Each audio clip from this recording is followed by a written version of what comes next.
Okay, Russ, I'm going to make a cinema verite of rear axle rebuild and why you probably don't want to tackle it. And here's Steve. He knows more about rear axles than I ever did. But between the two of us, we can usually keep you on the straight and narrow. So this is what it looks like when the rear axle is torn apart. An example of all the parts that you're going to need. These go right here. We've had these remade in polyurethane, so they do a much better job than the original rubber. And Steve's going to show you these. Let's go up in the front. Those are made out of polyurethane. So That's the original ones that get all. You can see how wonky they are. This is what happens to the old ones that are right in here. So that's why we made them out of poly, because even the factory rubber is gimpy. So, backing plate. We don't need this up here. That's for brakes. I'm separating brake stuff out from. All right. So if you were to want to deal with your ring and pinion, first you have to worry about your spider gears, right? Yeah. You've already. Yeah, we were already. This one's been rebuilt. This is the original shaft that went through here that these gears are on. This shaft was completely worn.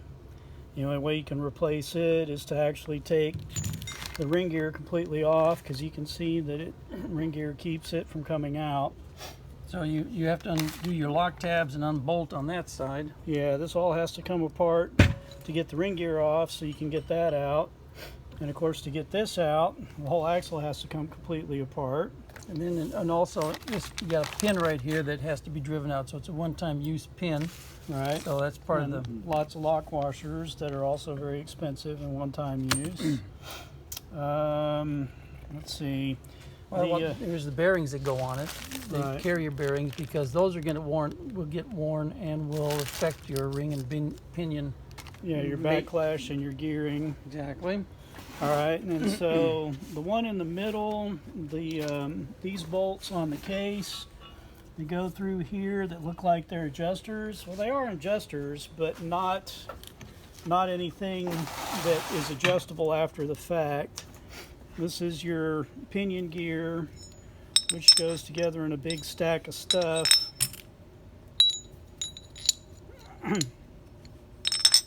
With all your big bearings and everything. And this whole assembly fits in here like this.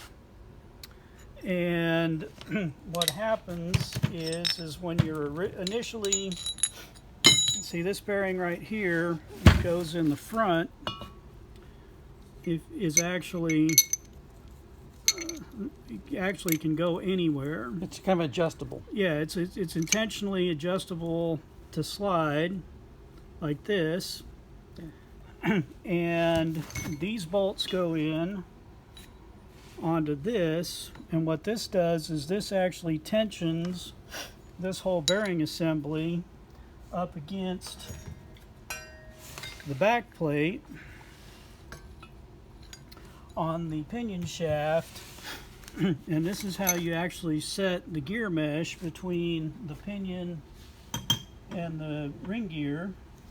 But the problem is that this only holds tension against this bearing stack.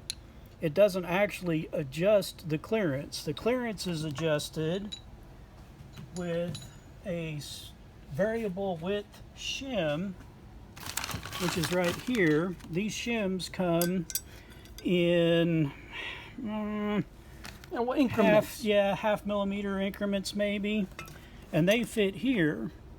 And what you have to do is you have to completely assemble the entire differential and put these in to lock the whole bearing stack up against this back plate. And then you measure the end play, and if it's not right, you take it completely apart and change this shim to make it thicker or thinner to change all this. So you can adjust these all you want, and you'll get plenty of exercise with your wrench, but you won't actually do anything except put a big divot in this, and that's it. Right, and we have had to make these. They don't always come in the right thicknesses or available at the right sizes, so we've had to have these machined and made to our specifications. Also, as far as the ring and pinion goes, it fits in here like this. And if you look, there are threaded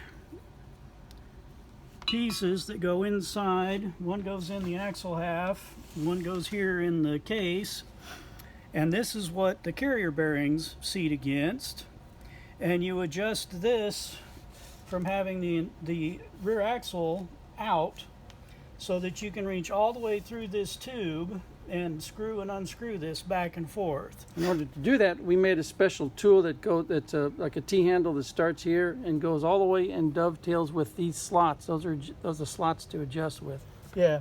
So you're basically you have to take the entire axle shaft out so that you can access this and screw it back and forth. So there is no way to effectively adjust any of the clearance on this differential without taking it completely apart. And then the other one is adjusted with it apart, but It's adjusted through here. But it has lock tabs that hold it in place, so you've got to figure out where you want to adjust it. This one adjusts through here, and the only way you can adjust this one is by taking the axle tube off, which means you have to take the whole pivot assembly apart, because when the axle tube is on, it fits like this and is in the way, and you can't get to this to adjust it.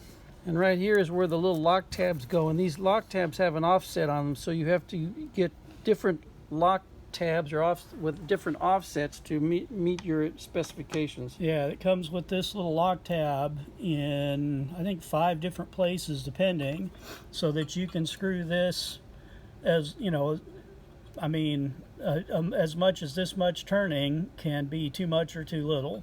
So these come in multiple ways so that you can actually get this set exactly right. So unless you're going to take the whole axle out of the car, take it completely apart, and start all over, you can't do it. And then if you do take it all apart, I can guarantee you will find a lot of stuff to replace.